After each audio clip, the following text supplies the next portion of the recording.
How safe is your medical information? Coming up, find out what hospitals in West Virginia are doing with your private information. Scammers target senior citizen Medicare users with tricky schemes right here in West Virginia.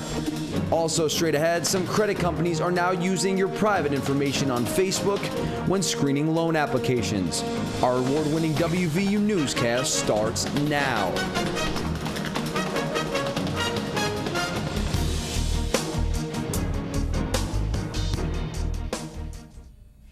Medical records can now be shared with the click of a mouse. Find out what hospitals in West Virginia are doing to protect your private information. I'm Mike Martin. And I'm Jessica Guay. Residents are worried about gas drilling activity polluting a local Morgantown stream.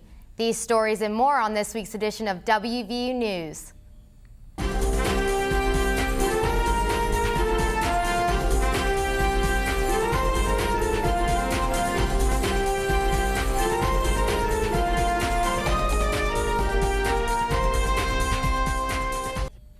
Identity theft, hackers, and human error are all threats to your online private information. But Mike, some hospitals in West Virginia use an online database for patient information, and health officials say this system saves money and protects patients. Renata DiGregorio joins us now with more. Renata? Thanks, Mike and Jessica. This new method of sharing private information is a way to exchange critical health records between doctors and hospitals. In fact, it's now more common than using paper records. The old method of sharing patient data can cost hospitals more than $17,000 for each patient every year. I recently found out how the system is working in West Virginia.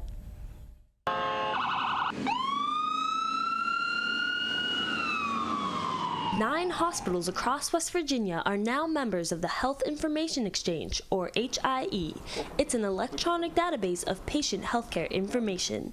And even though some patients are worried about problems like identity theft, they understand the system's convenience. They could just, push a button and my files could be at the doctor. That would be nice. But it's really just a security precaution with identity. Benefits of HIE include doctors having access to patients' most recent information, avoiding duplicate testing, and having files available in an emergency. Doctors must answer a variety of security questions before accessing the HIE database, one that holds information for over 2 million patients. Dr. Faraz Alam says doctors take precautions to keep patient information confidential, and patients can avoid problems by being truthful. The best thing that they can just do is be honest about their information in case if people do break violations that, it's nothing that is false. But other officials are less worried about security. You should only access information you need to access, and you should have the right security to do so. Participation in HIE is voluntary, and patients can choose to opt out. The federal government has given millions of dollars to states to implement health information exchanges. Mike and Jessica, back to you. While hospitals are trying to protect your private information, others are looking to steal it. Many scammers are now targeting senior citizens right here in West Virginia. I found out they're using Medicare to try to get seniors' personal financial information. Seniors are easy targets for scammers, and this latest hoax involves Medicare. Morgantown resident George Beckner says he knows people who have been cheated before. Especially the older people. It seems like that them the ones that are getting scammed pretty bad. The West Virginia Attorney General's office has reported receiving almost 200 complaints for Medicare scams. An unknown caller asked seniors for a new Medicare card or bank account number to send refunds to. Our seniors are so vulnerable, and to them, Medicare is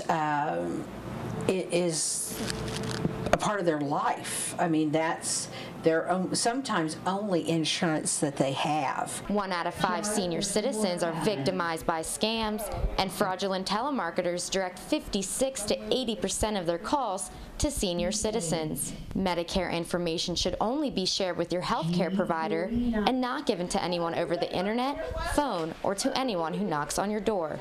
Well, sometimes you learn a lesson by your mistakes. Even though it's a big mistake, you still learn a lesson from it. If you get one of these phone calls or think you've been scammed by an unknown caller, report it to the Centers for Medicare and Medicaid Services. You can also contact the office's Consumer Protection Division at the number at the bottom of your screen. While some people are unknowingly sharing their information, other people are willingly giving out private data. And some people are doing this in an effort to get a loan. Our very own consumer reporter, Angela Wiley, found out how some lenders are using social media to determine if someone is creditworthy. Some credit companies can now use your Facebook friends to decide whether you receive a loan.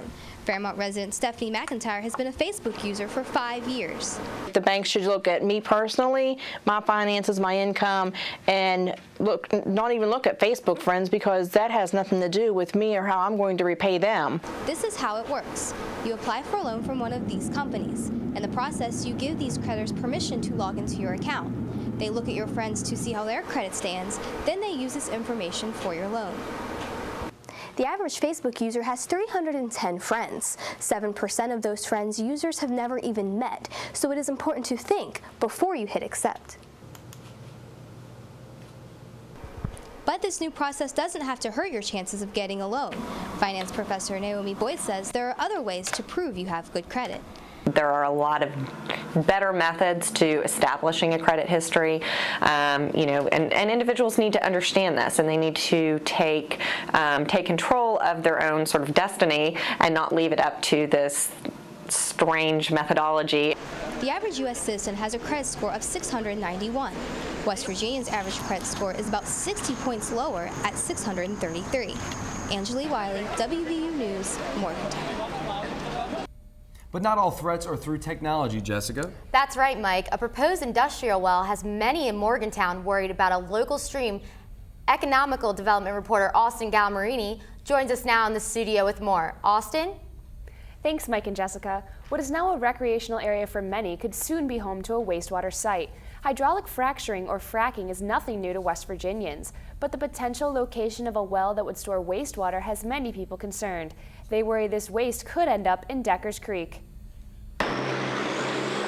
Some of the trucks that pass through Morgantown are coming from gas well sites. These trucks are carrying wastewater from the wells. The water was used to fracture the shale underground so natural gas can escape back through the well. But what to do with all of this wastewater is creating a controversy in Morgantown. This underground injection well would be used to store the wastewater produced throughout the entire gas drilling process. So it's basically fracking wastewater. This is something the Friends of Deckers Creek is fighting against. The group fears the well is going to pollute Deckers Creek, a place that was once ridden with trash. So really the impetus of the organization started with doing major trash cleanups. The proposed well would be more than 7,000 feet in the ground, which is actually deeper than Marcellus Shale. The only problem, it'd be less than 500 feet from Deckers Creek. The Energy Corporation of America is the company hoping to open the injection well. They haven't said how much wastewater the well can hold. WVU petroleum engineering professor Shahab Mohag says the best way to protect the environment is leaving the wastewater in the well. So as long as the water stays there, it is from an environmental point of view, it is far less a hazard to the environment than if it be produced back to the surface. The Energy Corporation of America has not decided if they will pursue opening the injection well. A decision will be made in the fall. Friends of Deckers Creek made a plea to the company this summer not to build a well near Deckers Creek. The Friend Group has spent $8 million over the past 20 years cleaning up the watershed. Mike and Jessica, back to you. Thanks, Austin. From the environment to playing football, safety is a high priority. Absolutely, Jessica. The NCAA is changing the way college football is played. Coming up, sports anchor Greg Medea will tell us what we can expect to see this season.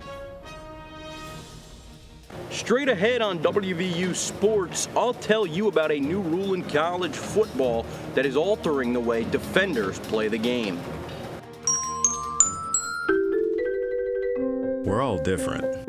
Our interests, our backgrounds can influence our futures. But without focus, they're just dreams. But what if someone could give your interests life? If they could give your background power? If they could fuel what motivates you? That's what gives dreams meaning, purpose. And perhaps that was the moment you knew you wanted to be a mountaineer.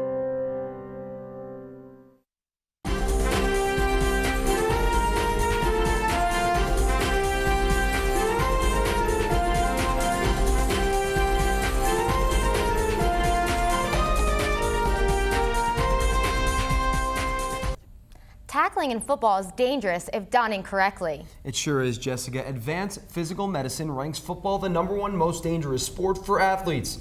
But a new college rule could help curb that statistic. Sports anchor Greg Medea joins us in the studio with more. Greg?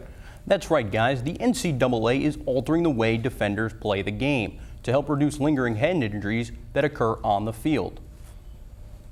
Targeting is defined as hitting an opponent above the shoulders. This kind of contact can be dangerous and even fatal to athletes. Officials say this rule change is a much-needed addition to the game.